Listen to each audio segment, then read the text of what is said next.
Ok, então vamos começar a nossa videoaula discutindo o primeiro exercício resolvido.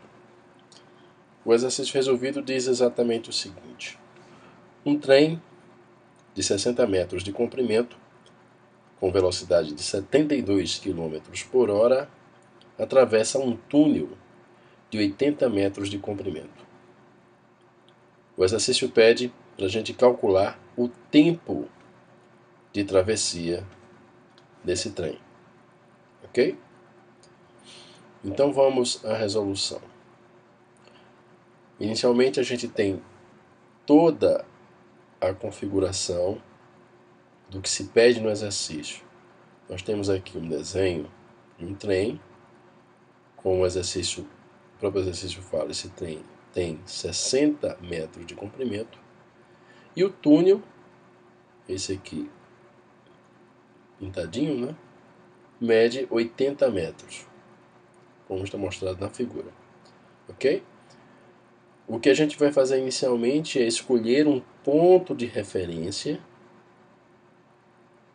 para que nós possamos fazer o cálculo relativamente a esse ponto de referência. Então, esse ponto de referência vai ser o nosso guia para saber em quanto tempo, né, esse ponto leva para fazer a travessia desde a traseira do trem até a saída do túnel.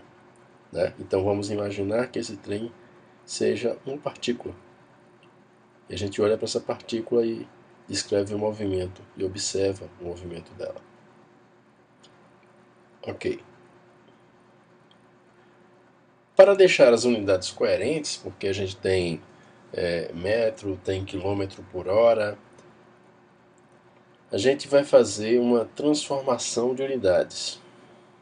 O dado do problema me diz que a velocidade do trem é de 72 km por hora.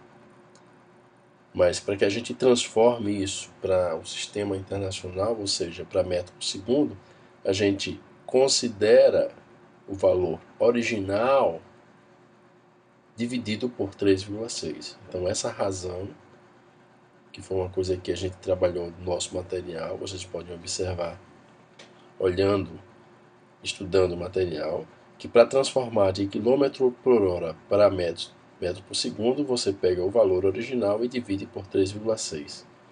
Nesse caso aqui, nós obtemos que 72 km por hora equivale a 20 metros por segundo. Então a gente faz exatamente a coerência de unidades. Um outro dado que a gente conhece é a distância, certo? A distância D mede 140 metros.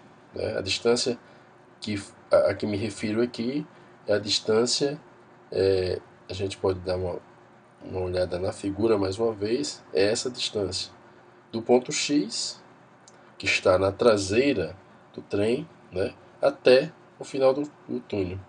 Então é você somar 60 mais 80. Então a distância total é 140 metros. Então eu tenho velocidade, tenho distância. Como nós sabemos, a velocidade é a razão entre a distância e a variação do tempo. Fazendo uma álgebra bem simples aqui, a gente vê que o tempo, ou a variação do tempo, é a razão entre a distância e a velocidade. Substituindo os valores, D 140 metros e V 20 metros por segundo, fazendo a divisão, cancelando as unidades de metro, nós obtemos o tempo de travessia, que é de 7 segundos. Então, o trem leva 7 segundos para atravessar o túnel, dada a velocidade. O exercício resolvido 2 diz que uma partícula tem movimento uniforme e retrógrado, de modo que no instante t0 igual a 0, seu espaço é 80 km. Sabendo que a velocidade escalar da partícula tem módulo 20 em valor numérico 20 km por hora, determine a equação horária do espaço. Então vamos determinar aqui a equação horária do espaço. A equação horária do espaço, com os dados que temos, aqui antes a gente vê uma figura, essa figura nos mostra a seguinte situação.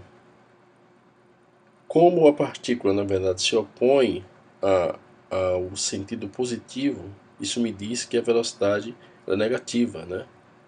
E o sinal negativo na velocidade aqui tem a ver com o tipo de movimento. Movimento, no problema, movimento uniforme e retrógrado. Então esse sinal tem tudo a ver com o movimento. Então, para um instante de tempo t0 igual a 0, você tem um espaço inicial S0 igual a 80 km. Como o movimento é retrógrado, a velocidade deve ser negativa, como eu havia dito anteriormente e como a figura nos mostra, né?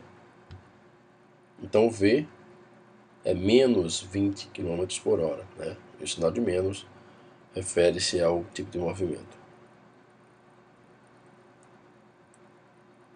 Portanto, na equação horária fica S igual a 80 menos 20t, onde a equação horária, como nós sabemos, é espaço igual a S0, espaço inicial, mais velocidade vezes o tempo. Certo? Então, por fim, substituindo os valores, mais uma vez esse sinal de menos indica que tipo de movimento nós temos. Aqui é a equação horária pedida. Equação horária do espaço. Próximo exercício. O exercício resolvido 3 nos diz que em uma estrada, um automóvel A, daqui a figurinha do automóvel A, com velocidade escalar de 80 km por hora, aqui ó, 80 km por hora, positiva, persegue um automóvel B. O automóvel B está um pouco à frente do automóvel A, cuja velocidade é de 60 km por hora. Observe que a velocidade do automóvel A é maior do que a velocidade do automóvel B. Então há de se esperar que existe um momento em que esses automóveis irão estar no mesmo espaço. Ok? Então, num determinado instante, a distância que os separa é de 30 km por hora. Então aqui é como se você tivesse tirado uma fotografia e percebido que nesse momento a distância entre esses dois automóveis mede 30 km. Aqui eu falei 30 km por hora, mas está errado, tá bom, pessoal? A unidade medida para distância é só quilômetro, então aqui é um erro de digitação. Então, em um determinado momento, o automóvel A está distante 30 km do automóvel B. O que se pede na questão? Depois de quanto tempo o automóvel A alcançará o automóvel B? Essa pergunta ela é cabida aqui porque a gente observa que a velocidade do automóvel A é maior do que a velocidade do automóvel B, né? E se eles se mantêm com essas velocidades, em algum instante eles estarão numa mesma posição, né? Agora, em quanto tempo isso vai ocorrer? Qual é a posição de encontro? É exatamente isso que eu tinha falado, né? Em que quilometragem eles vão se encontrar? Então vamos à resolução.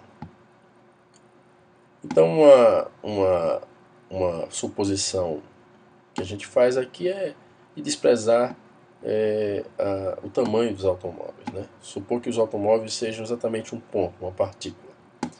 Adotamos uma trajetória de modo que no instante inicial o espaço de A seja nulo, né?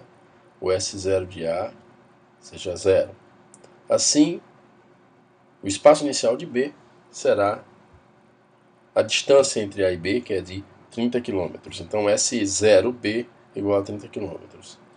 Em seguida, vamos determinar as equações horárias, tanto para o automóvel A quanto para o automóvel B, que são as seguintes. Aqui nós temos de novo a figurinha. E aqui são as equações horárias para o automóvel A e para o automóvel B. Aqui eu obtive também um errozinho, aqui é para ser B, tá? Então, substituindo os valores, né? A equação horária para o automóvel A. S de A igual a S0 de A mais VAT. S de A é S0 de A, que a gente convencionou ser zero, mais 80 km por hora, que é a velocidade do automóvel A vezes T. Então, somando aqui, eu sei que a equação horária do espaço para o automóvel A é S de A igual a 80T. Para o automóvel B, eu faço exatamente o mesmo. E aqui, ao invés de ser A, né, mais uma vez, é B. Então, S de B é igual a 30 mais 60T. Me perdoem o erro gráfico. No momento do encontro, obviamente, as duas partículas deverão ter o mesmo espaço. Eles estão exatamente sobre a mesma abscissa. Então, aqui está a figura. Então, eles estão no mesmo S. Então, a melhor coisa de se obter isso é igualar os S's. Então, o espaço de A, nesse instante, é igual ao espaço de B. Substituindo as respectivas equações horárias, S de A igual a 80T e S de B igual a 30 mais 60T, e fazendo, mais uma vez, um cálculo matemático simples e rápido, nós obtemos que o encontro vai acontecer 1,5 horas ou 1 hora e 30 minutos depois. Esse é o tempo. Ok? Agora, para saber a posição de encontro, né, basta substituirmos, né, o valor do tempo de encontro na equação referente a A ou na equação referente a B. Se colocarmos na equação referente a A, né, que é a equação horária do espaço de A, substituímos T por 1,5 de hora, aqui vai dar 80 vezes 1,5, vai dar exatamente 120 quilômetros, certo? No quilômetro 120, esses automóveis estão parelhos, né? Se substituirmos também na equação de B, vamos obter, obviamente, o mesmo valor, já que nesse momento, no momento em que T é igual a 1,5 hora, S de A necessariamente é igual a S de B. Então não poderia ser diferente.